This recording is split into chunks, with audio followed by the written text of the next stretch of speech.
বিশ্ব ক্রিকেটের সব রকম আপডেট পাওয়ার জন্য আমাদের চ্যানেলটিকে আজই সাবস্ক্রাইব করে রাখুন।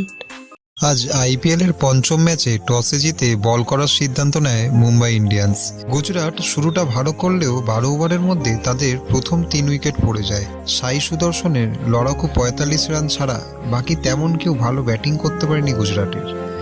মুম্বাইয়ের হয়ে সর্বোচ্চ 3 উইকেট নেন বুমরা। গুজরাট করে 20 ওভারে মাত্র 168 রানের জবাবে মুম্বাইয়ের শুরুটা তেমন ভালো হয়নি। প্রথম 6 ওভারে 2 উইকেট হারিয়ে ফেলে মুম্বাই। এরপর রোহিত শর্মা কিছুটা অ্যাটাকিং ক্রিকেট খেলতে শুরু করে, কিন্তু মাত্র 43 রানে তিনি আউট হয়ে যান।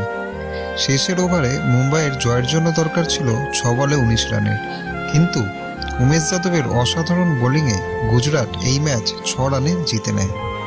ভিডিওটি ভালো লেগে থাকলে বাংলার ক্রিকেট চ্যানেলটিকে অবশ্যই সাবস্ক্রাইব করে দিন।